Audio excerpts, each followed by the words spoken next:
오늘 임진 실장님의 아주 좋은 발표를 들어서 2017년의 픽처에 대해서 이게 세부적인 그런 내용들을 이제 저희가 많이 들은 것 같고요. 2016년은 경제 전망에 어떻게 보면 참담한 실패가 있었던 해인 것 같습니다. 그리고 이제 큰 두 개의 이게 기대하지 않은 정말 놀라운 이벤트가 있었는데요. 2006월 달에 브렉시트가 있었고, 그 다음에 한 2, 3주 전에 트럼프의 당선이 있었습니다.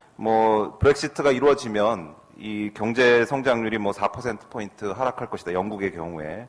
그리고 우리가 이제 글로벌 리세션이 다시 나타날 것이다라는 전망도 있었고, 이 영국에서 자본이 다 탈출해서 파운드화가 20%가량 하락할 거다. 이런 전망들이 아주 우울한 전망들이 있었는데요.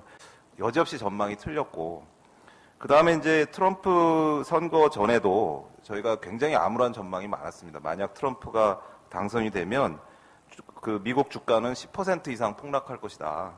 그리고 금리도 상승하고, 금리도 하락하고 달러화도 급락할 것이다. 이런 예측을 했지만 결과는 오히려 S&P 500이 11% 상승하고 다우존스 지수는 신고점을 갱신할 정도로 이렇게 크게 뛰어 올랐고요. 금리가 급등을 하고 달러화가 강세가 나타났습니다. 근데 이제 제가 이제 흥미롭게 생각하는 것은 애초에 브렉시트도 그렇고 트럼프 당선도 그렇고 부정적 효과를 미칠 거라고 예상을 했던 이유가 이 경제 주체들이 이런 상황이 되면 엄청난 불확실성이고 그리고 미래에 대한 전망이 암울해지면서 그게 거시경제에 효과를 미칠 거다라고 생각을 했는데 그 부분은 전혀 안 나타났다는 거죠. 그래서 이렇게 우리 예상을 벗어나게 시장이 반응을 한 것은 우리가 이제 세계 경제의 어떤 큰 흐름을 잘 못 읽고 있었지 않았느냐. 그리고 개별 시장 참여자들은 이런 이벤트에 일희일비한다기보다는 뭔가 이 다른 거에 이제 기반에서 움직이고 있었지 않느냐라는 것이 있고, 그 다음에 이제 전망기관이나 우리 경제학자들도 어쩐지 우리끼리의 논리에 자꾸 함몰이 돼서 우리의 세계관에서 우리 같은 이런 세계관에서 이런 일이 일어나면 이거는 디제스터다. 그래서 그러면 이제 큰 문제가 생길 거다. 그러면 한 사람이 그렇게 생각하면 다른 사람도 그렇게 생각하고 다들 그렇게 생각하는데 나는 딴 얘기를 할 수 없고 이런 식의 어떤 그런 체계적 왜곡의 틀에 갇혀 있지 않았나 이런 생각을 이제 가집니다. 트럼프 당선이 되니까 이게 다들 예상을 못한 거다 보니까 사후적으로 이래서 당선된 게 아니냐, 저래서 당선된 거 아니냐 이런 말들이 굉장히 많은데 제 생각에는 가장 큰 것은 미국 국민들의 어떤 변화와 새로운 도전에 대한 요구가 분출한 게 아닌가 생각이 듭니다. 그리고 미국이 워낙 8년 주기로 권력이 교체가 되면서 새로운 걸 기대하는 그런 측면도 분명히 있었다고 봅니다.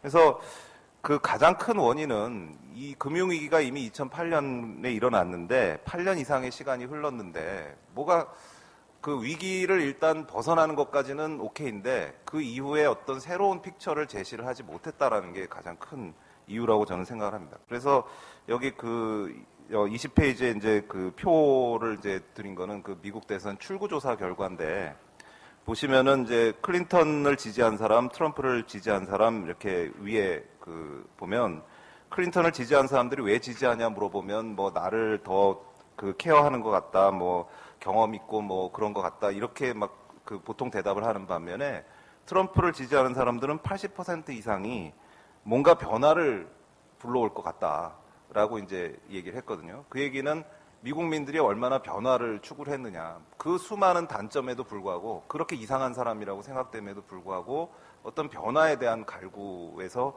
거기서 이제 드러났다고 생각을 합니다.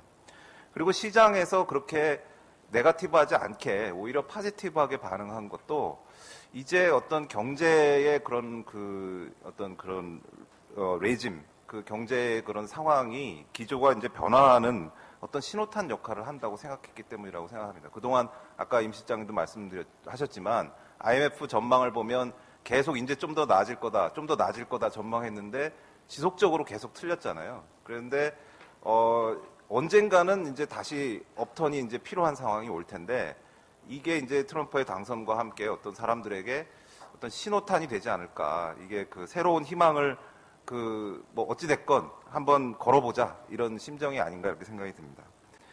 그리고 우리가 이제 항상 그런 국가 주도의 그런 관치적 성장만을 얘기를 해왔는데 내년 대선이 되면 또 그런 얘기가 나올 가능성이 이제 높다고 저는 생각을 합니다. 뭐 성장률을 높여서 뭐 성장 동력을 높이고 어떻게 높이냐? 뭐 국가가 나서서 뭐 정부가 뭐 투자를 많이 하고 그냥 세임 올드 스토리의 반복이거든요. 근데 이제 더 이상 그런 식으로는 안 될 것 같고 그 어떤 뭐 새로운 가치관이라든지 목표라든지 어떤 저성장 시대에 맞는 어떤 개인의 삶의 질의 향상으로의 목표 전환이라든가 어떤 경제적 자유와 복지가 조화되는 그런 구조라든가 이런 부분에 대한 청년 실업 문제라든가 이런 부분에 대해서 어떤 담론이 제대로 이루어져야 될 시기가 아니냐 이제 이렇게 생각을 합니다.